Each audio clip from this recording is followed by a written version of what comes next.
to be able to turn on and off based on a certain part of a song. You can automate this as well, that I'll show you later on.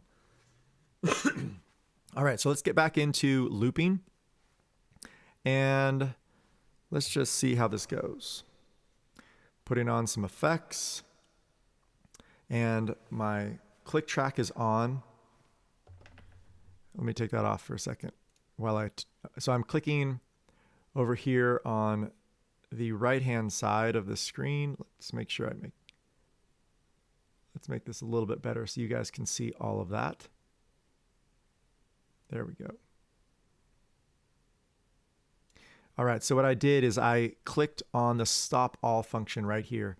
That makes sure that every other thing that I've created won't play when I press the playhead, either up here on Ableton, and I'll bring this down a little bit so you see that as well.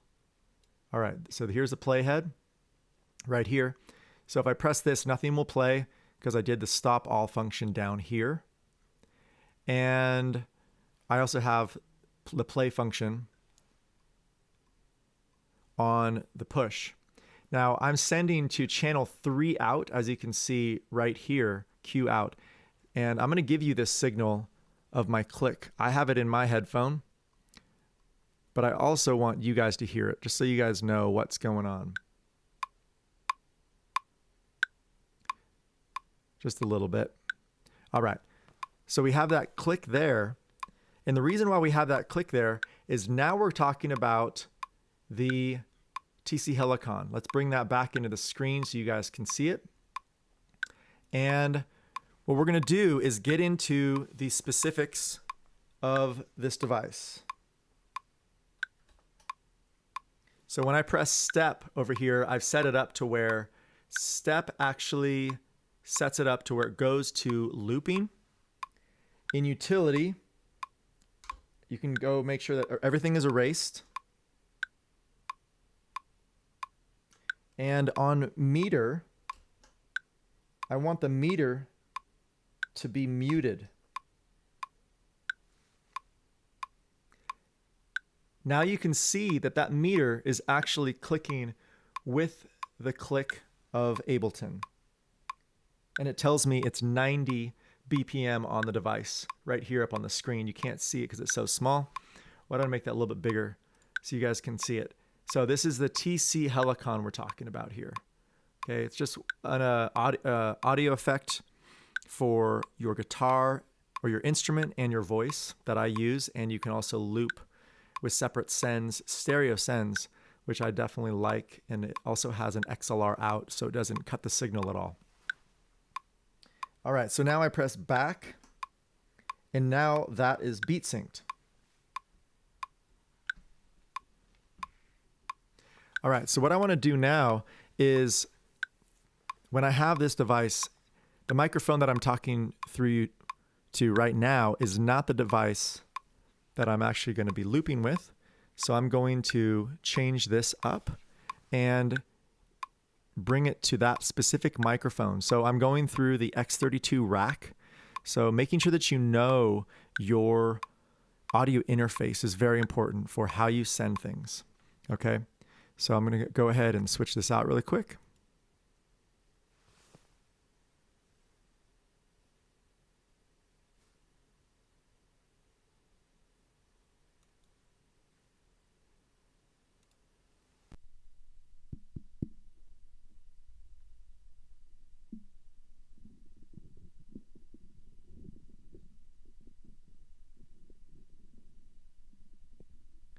All right. So we now have the voice live, and this is connected to the Ableton computer via USB and XLR and 1/4 inch. So the XLR is taking I'm going in XLR from the SM58 right here into the voice live, and then out just a mono signal to the channel that we have recording. And I also have the USB in out that is sending the BPM. So here we go with the BPM.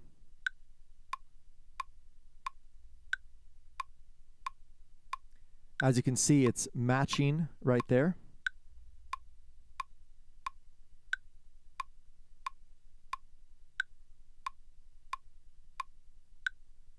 All right.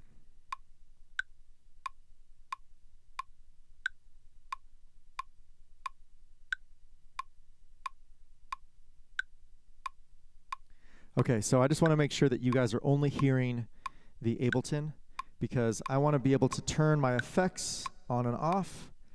And I'm going to loop in two different sections here. I'm going to loop using the internal looping that you see right here on the screen. And then I'm also going to try doing looping utilizing the voice live that you also see. Okay, so let's start off here.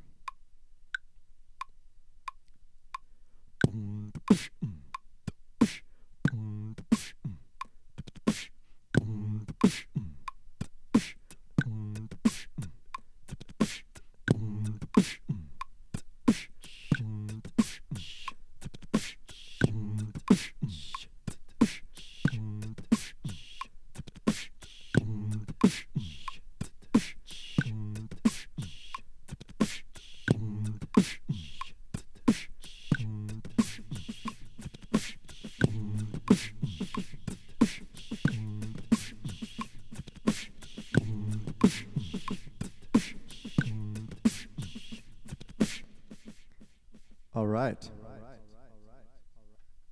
So, turning off all the effects using the MPK Mini shortcut codes that I put in.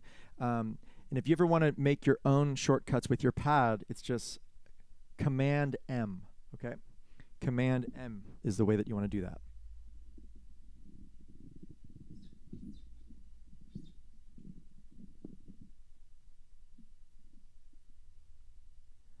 All right. So I want to make sure you guys can see everything pretty clearly. So what we have here is a couple different things happening. One of them is looping inside Ableton Live 11, and then the other is being able to loop with the voice live that you see on the screen here. Okay, so we're in loop mode on the voice live. And I'm just going to go ahead and get out of auto mode.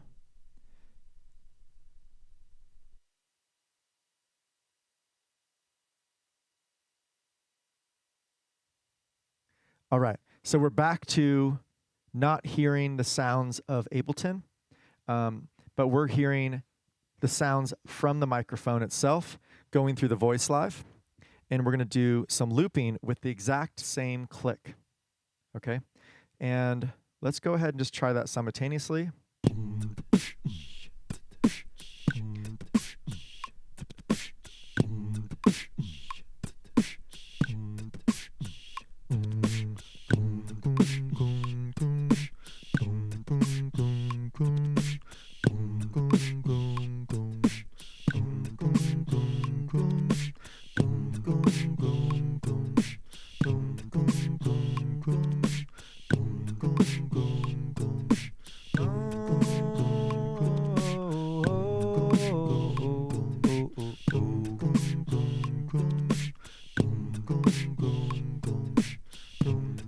All right, so you have your two different loops going on now.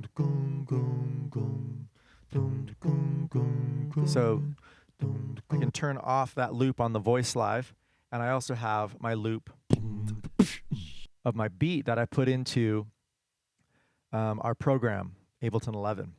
Now, it beat syncs to where I now have to do it. I have to press the play button on the down to make sure that it stays in tempo.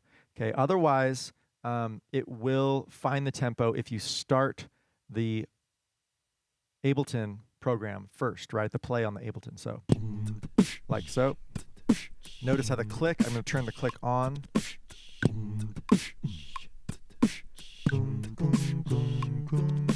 Pretty easy to now bring that in, right? So if I start with this now, I have to be very accurate with when I press the play button on the push 2, which is engaging the loop on Ableton. 3, 4, 1, 2, 3, 4. So you can do it the opposite way, but it really takes pressing it at the right time, right? So you really want to make sure that you know that you're pressing it at the right time. Otherwise, it's kind of like DJing. You know, if you don't line it up the two records right away, you got to do a little maneuvering. You might just need to restart one of them. But like I said, the internal clock of Ableton is sending its BPM signal of 90 BPM, which is what we're working with, to the TC Helicon. All right. So that is two ways of looping with an external device and within Ableton's looper. I'm going to give you another way now. Okay, I'm going to go ahead and take this TC Helicon right off because we're not going to use it for a while. All right, let's go ahead. Let's get back to the better microphone too.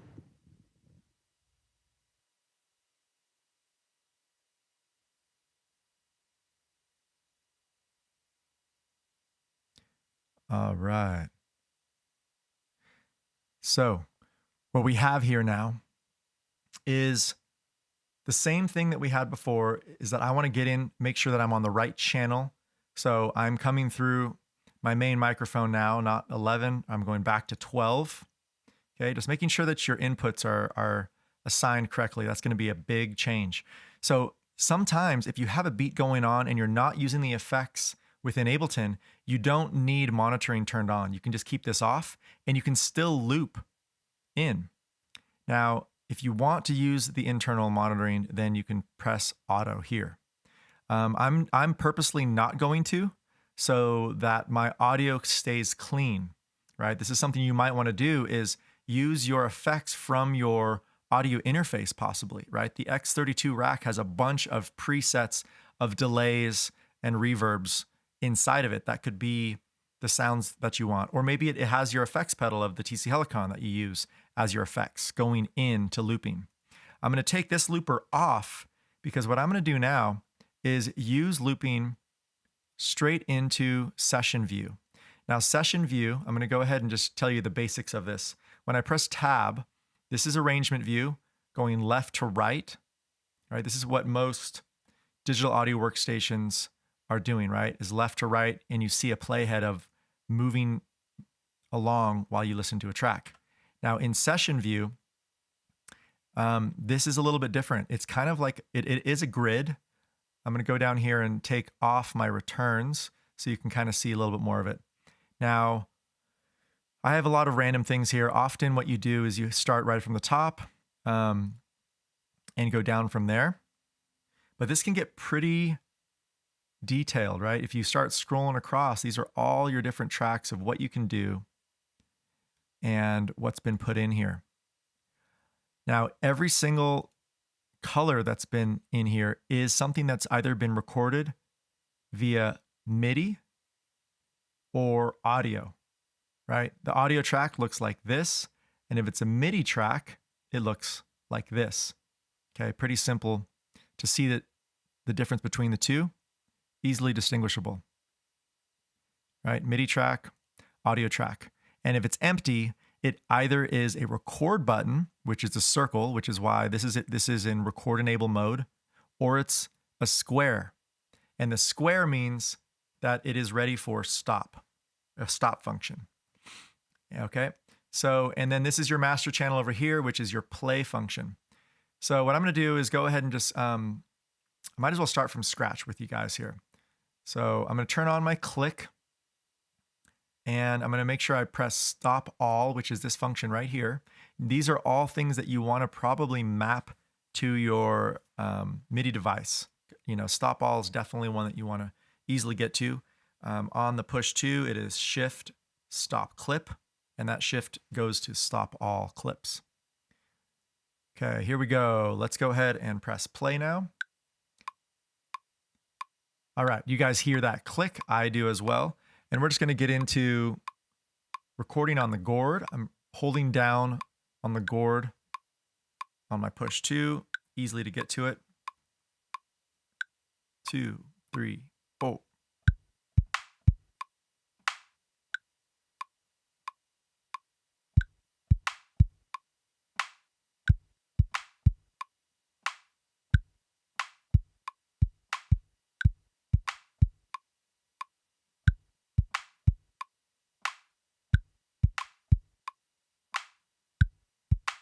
quantizing that, you can see that it shift to the 32nd note.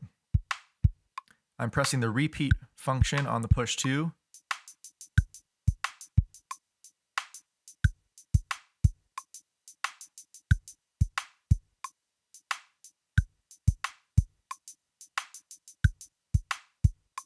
All right. Now, I'm going to go ahead and just put a little bit of a groove on here because we want to really have a nice feel, because everything that I'm going to record to and loop in, I want that feel already implied. So I'm applying that groove. It nudged these just a little bit to kind of swing a tad bit. If you ever want to see the groove pool, you can always pull up your groove pool and what you have right up here. If you don't have something in there, you can always find grooves by searching for it up here. All right, so now let's go back into what we have here. This is the audio track. I'm going to name this Vocal Live 02. The one we're doing today. And as you can see right here, it's showing that it is recording in. Even though my monitor is off, I know that it's recording to this channel based on, like that, for example. When I clap, it's definitely hitting there.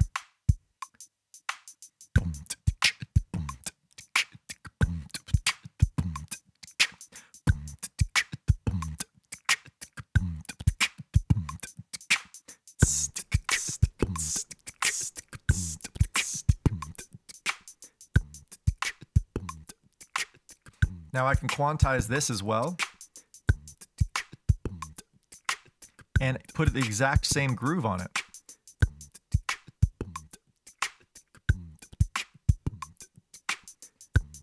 All right, so just really getting that exact feel that I want. If there's any intricacies of my humanism being off that I don't want, this will kind of tighten it up. And then you can also purposely put some randomization of velocity and time and quantization based on your settings of your groove pool right up here, right? So as you can see, the groove that I chose isn't exactly precise, but it's giving that humanism but tightness that I want. Easy enough. I can then go to my next channel. Now that was in auto mode, so that's why it came in hot there. And I want to go ahead and loop in this one. Notice how my volume I'm bringing down to match the one previously because I saw that it needed a little bit of that change. Now, something else that I want is to make sure that these effects are pretty much off for now, because then I can then bring them into the amount that I actually want. Okay.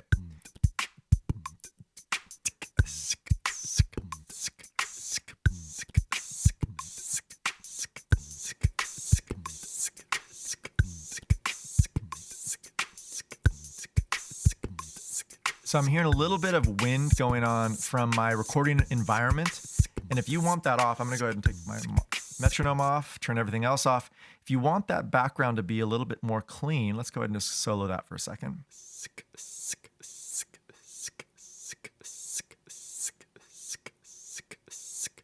So I'm noticing that there's a little bit of sound in here. And as I increase the volume of that, my room has that sound in it. And you know what?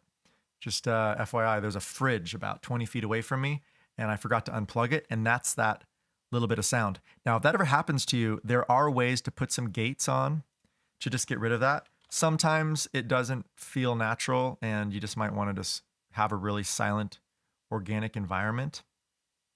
So let's go ahead and get dynamics, get a gate on here. And it went into my effects, probably at the very end. And let's go ahead and listen to that now.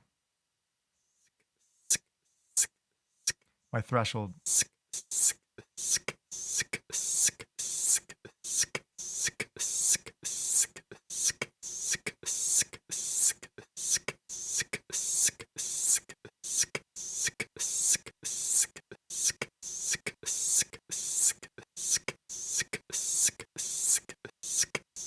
All right.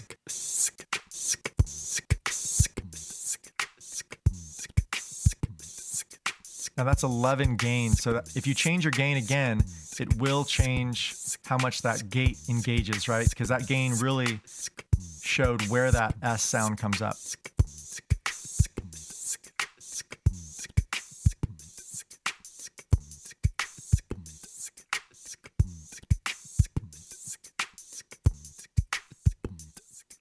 All right.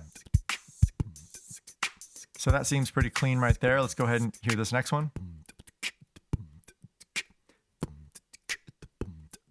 This one also needs a similar gate. You know, there's a little bit of room sound. Sometimes, you know, that room sound is something that you end up wanting to put on later on.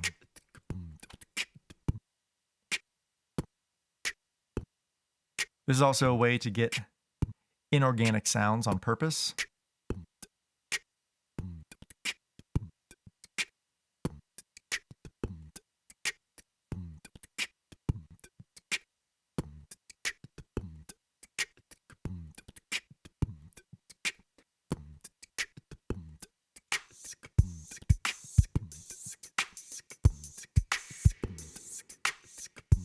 Putting on some reverb. So this is a way that you can loop right into session view, okay, using each scene right here. Okay, so, and this is something that if you have the push to, there's literally a button that you press session, and it has this whole grid right in front of you. Really user-friendly. You can also have fixed length, and you can change the fixed length and turn that on to be 4 bars, 1 bar, 2 bar, 8 bars, just like how it had the fixed lengths, right, in the looper within the effects rack, okay? So this is a way to do it where you don't have the effects rack going on and you're looping right into session view. So just as a little bit of a review of what we talked about looping with the Voice Live TC Helicon, which is the hardware device that we were talking about earlier. It looks like this. Okay. And then we also were talking about using the Ableton Live looper that you can find within Ableton by searching for loop in your audio effects, delay and loop, and then there you have it right there. And you just drag and drop that to your channel to loop in, right? And all of these different functions and keys can be, if you press Command M, you can put them as shortcuts, right? To record, to overdub, which is the plus, or to play, stop, and clear, undo. This is all right there for you inside this looper function. Now, I've used that in the past. I've kind of graduated to liking the functions within session view as looping better because the quantization is there. You have more ability to kind of visually see what's turned on, what's turned off, right? If you do the looper on the track itself, you know, it doesn't pop up here and there's no visual of which tracks are on or off. So just something to consider. The other thing, not only do I like using the push to with the Akai MPK Mini, but in a future session in looping techniques, I am going to go into the FCB 1010, and it is a board. Why don't I just bring up a picture of it really quick? So it's a pretty old school board, and I would say, honestly, there's smaller devices out there that might not need to be so bulky like this. And why don't I just go ahead and open this in a new tab and bring this over for you guys. So you guys can see that this is the FCB 1010 that we will be customizing and talking about in the near future. Now, what's cool about this board is that it has this up-down feature, and it has 10 functional keys here that can be SysX controlled, or it can be note controlled. The SysX controlling is 1 through 127, and the notes, right, are the notes on the piano, all the sharps, flats, and in between. You can put multiple different functions for one pedal or one button. And then there's 2 pedals over here. And these expression pedals are super nice to be able to control with your feet. I'm an instrumentalist, so both my hands are often being utilized. So I can't, you know, push the push 2 or the Kai MPK Mini at all times. So I have the FCB 1010 with these expression pedals to change effects. Okay, so this is just something to consider for your own setup, is how you want to customize your looping, your in-studio and live setup. And if you have any more questions from this session, please comment and email us. Our email is sf@garnishmusicproduction.com, and we'd be happy to talk to you more about this. So here we are back in our Ableton session view, and we've done 2 loops with the voice. Now, if you want to loop with an instrument, okay, it's as easy as creating an audio track and making sure that you are record enabled on the appropriate channel. Make sure these are just centered for now. And I'm going to bring over the ukulele bass, they call it the U bass, and do some recording with that device. Let's go ahead and try this out.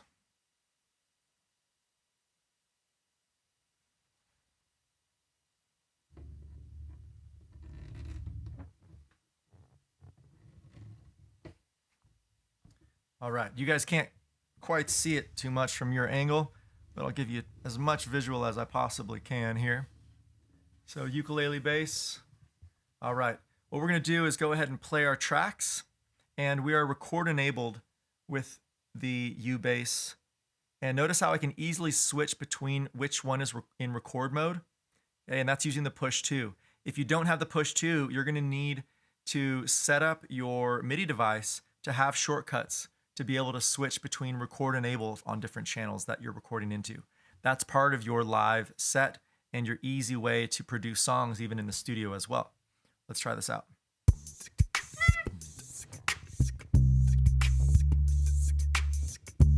I'm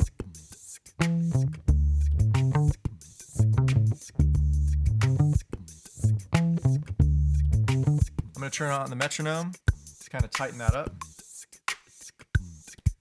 And I'm going to make sure that this yellow line actually is showing me where my push 2 is playing from. You can also, on the push 2, have duplicate as an easy function. So you can duplicate whatever's playing, and it creates that for you. So I want to do 2 duplicates and add in the bass on the second one here. 1, 2, 3, 4.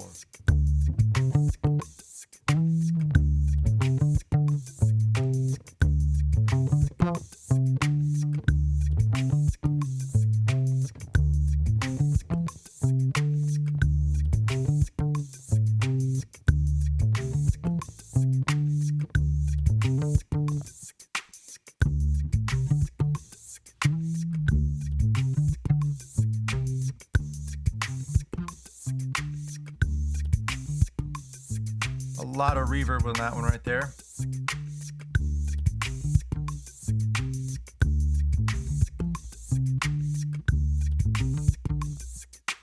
Now I can quantize this, right?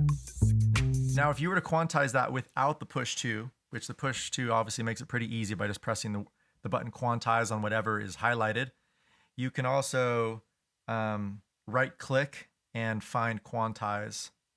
Right? Right click and find quantize. Or you can right click in here and there's the quantize right there.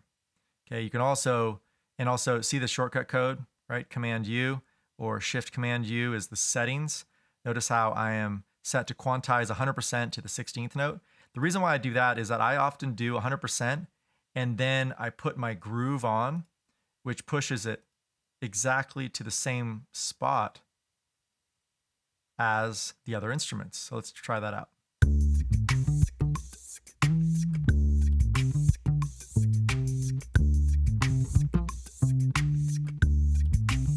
It's a little bit sloppy there, so I'm going to go ahead and just shorten this up.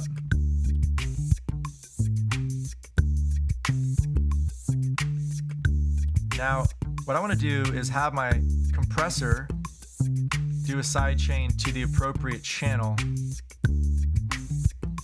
Okay, so I want it to side chain to the gourd that's being played. I'm pressing that specific channel and then I'm gonna side chain so it will duck when that kick of the gourd happens.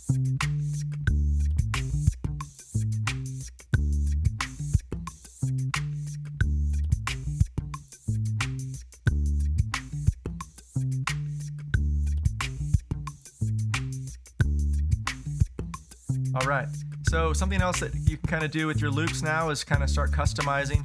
Take off the metronome.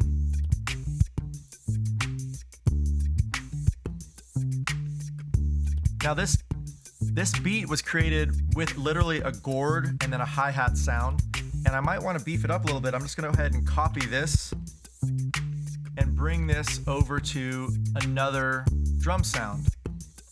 The slappers kit or the fly situation kit.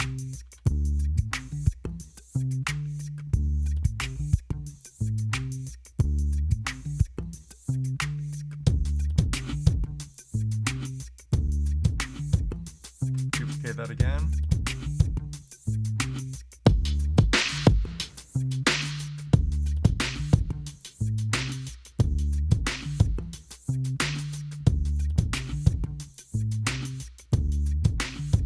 All right, so it's definitely thumping a little bit more now. Now what we need is to be able to loop in easy keys. Now I'm in the key of D minor, and I know this because I played the ukulele bass, but you can literally start in any key that you want, right? So if you don't already have a track set up, you can easily go Command-Shift-T to create a MIDI track. I already have one here. And what I would do if I was doing a live set is I would already have these instruments in here already. Okay, so let's find a piano or something that we like.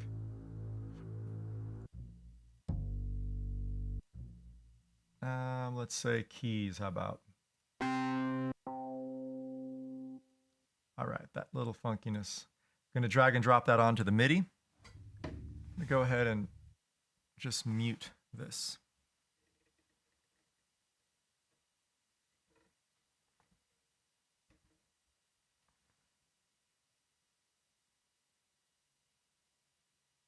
All right, so you guys are not hearing the ukulele bass anymore, and we have our new instrument, the suitcase piano, and I'm gonna go in note mode, and I'm gonna make sure that the scale is set to D minor, which it is.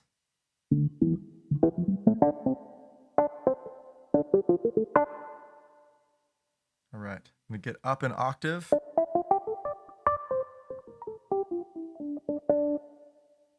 All right, let's go ahead and bring this down in volume a little bit.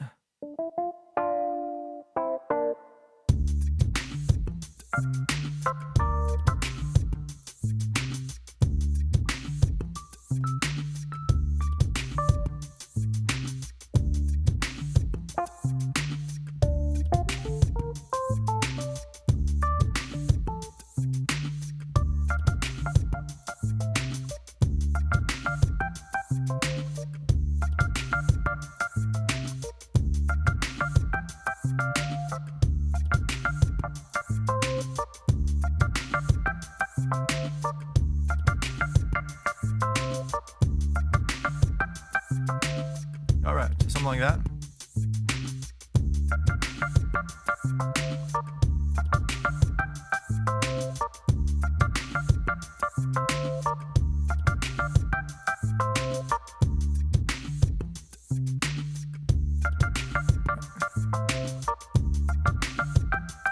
Quantizing, bringing the groove.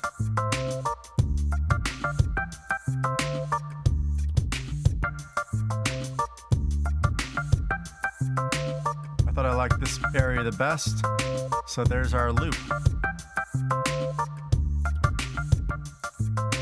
Now you can customize your sound, so the reverb amount. A little bit too much. And I want a little bit different tone.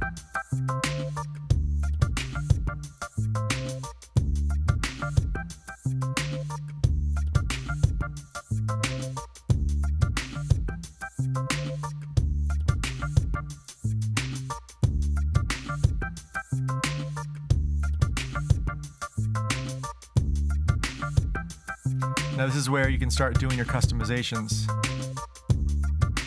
of effects on your return channels.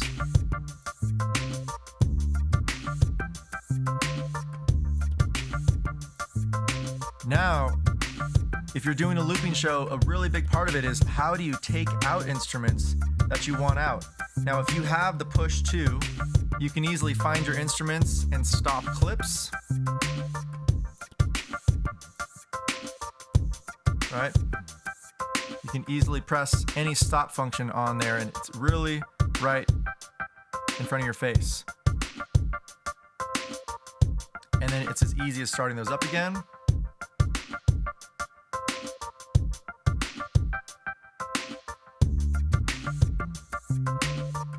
And if there's a looping show, you want to get your effects going on your master channel.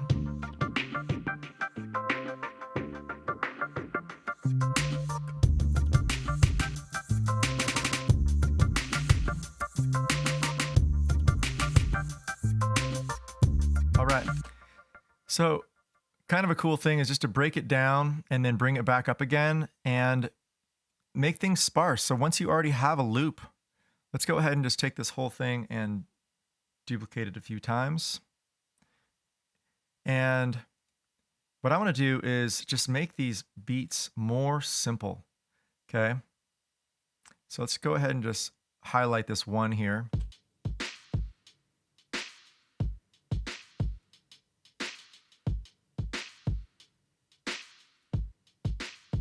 I'm going to go ahead and just zero out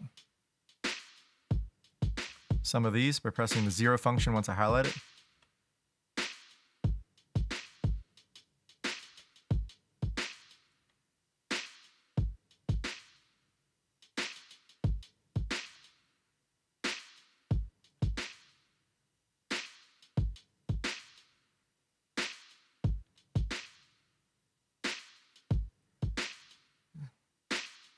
So this is kind of like a breakdown. Go ahead and just copy that to all of the different sounds. Let's see how that's sounding now.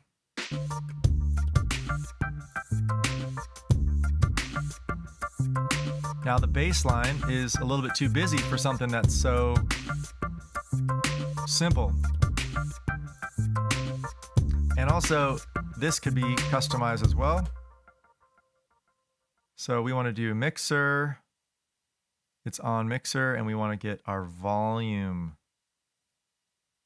right? And just have some of these come in.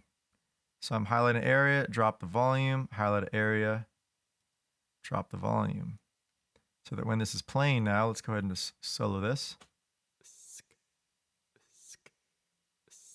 Twice as simple.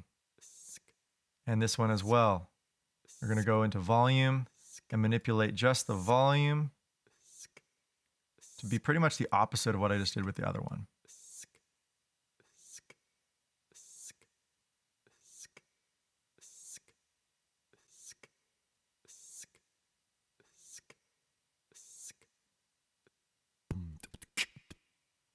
I'm going to press Command to solo both of these. Command and click.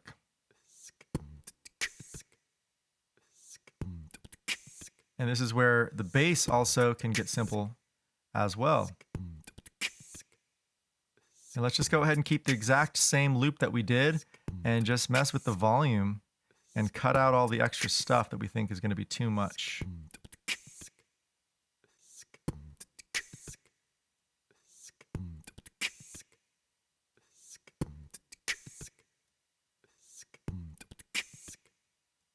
And I'm going to add in Command S right here.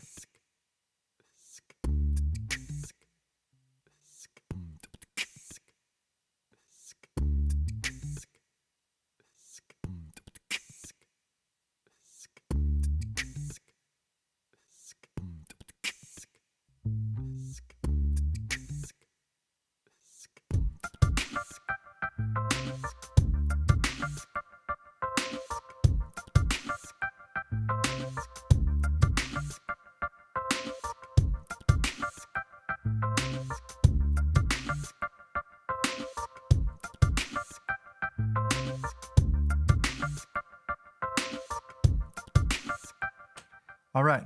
So what I'm noticing here is that I'm doing my master volumes on each individual channel here, and that's a little bit messy if we're not in mixing mode yet. So I might want to bring this over to my utility and change that up. So actually show automation. And so see how this is actually empty? Okay, utility gain. That's what I want actually to put that on. So this is as easy as copying and pasting. We're in track volume. And I'm just going to select all, copy, and go into our utilities and gain, paste.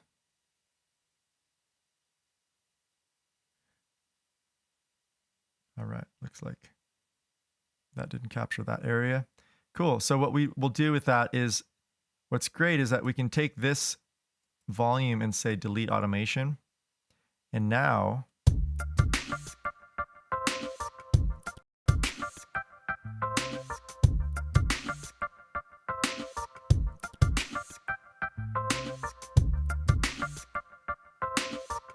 the automation is still there, but it's going to be more hidden.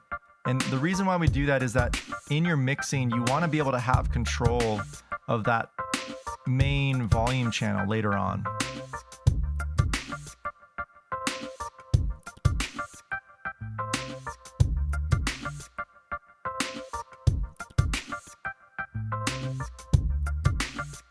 I'll probably just bring this to zeros. Yeah, because now this is actually where our volume is. So the same thing happens with our two other loops here. And I'm kind of going the long way doing this. I probably wouldn't do it like this myself, but I want to show you guys how easy it is just to copy and paste over to the utility. Now, if you don't have a utility on your track already, I highly encourage you to get your utility and put it onto your track. Look at, so our utility is not here. I will drag and drop a utility on and then show automation. Oops. Show automation. Okay, now we're on utility gain and paste. And there it is. Okay. And I'll do the exact same thing as I did on the other channels. I'm going to delete this automation and make sure that we have utility here. Select all. We want to select all, copy. And let's see if our utility is on this track. It should be. There it is. And Command V, pasting in the effects. And I'm right-clicking and deleting the automation right here. Let's go ahead and listen to that now.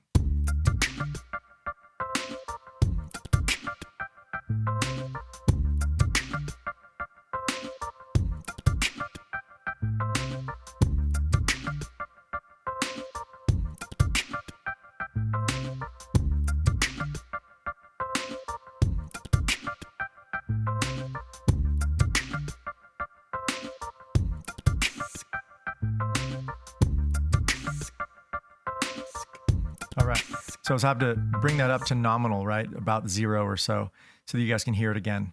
But that's generally just a way that you can copy and paste. If you put the effect on the wrong instrument or even want to copy it to a different instrument for any other reason, that's an easy way to do that.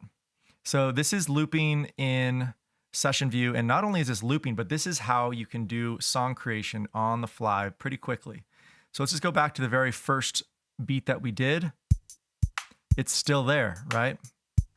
And I notice that these two session or scenes here, I don't need.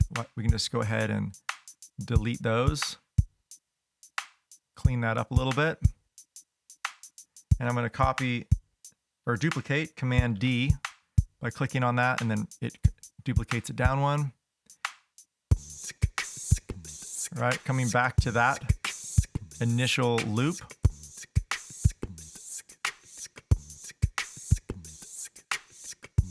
Nothing changed there, so let's go ahead and just delete one of these as well.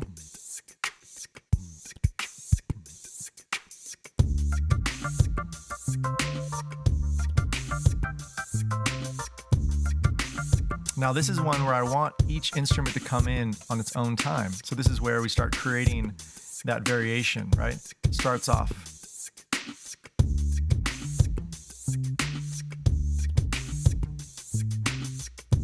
And adding in and simplifying.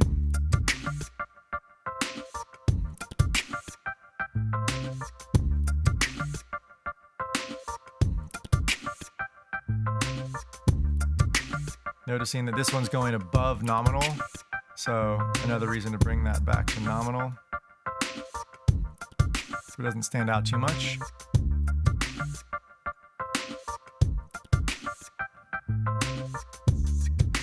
So this is one that I would want to duplicate down and put just below, and then copy and duplicate, just Command D once I click on the suitcase. That's full, right? Rename, this is gonna be like verse. Rename chorus, more energy.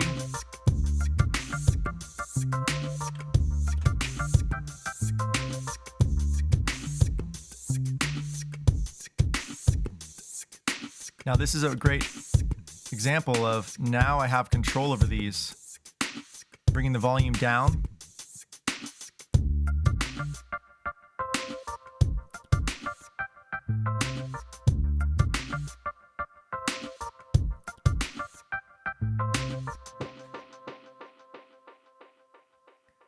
All right, so I just threw a little fade to gray at the end there on my master channel using the push 2 and some of the presets that I've done. When you have a live show, there are many ways to do your live show, right? And I just encourage you to try out a bunch of different ways before you settle on one looper and one method. Do your research on people like Bink Beats that is performing live with the Ableton. Do your research on other DJs that are in the studio for hours and hours working on tracks in production and then bringing that to the live show. How much do you want to play live versus do in pre-production, right? What is that line of, when does it become too cheesy? I want to give you a heads up that we're doing this every Wednesday from 11 a.m. to 12 p.m.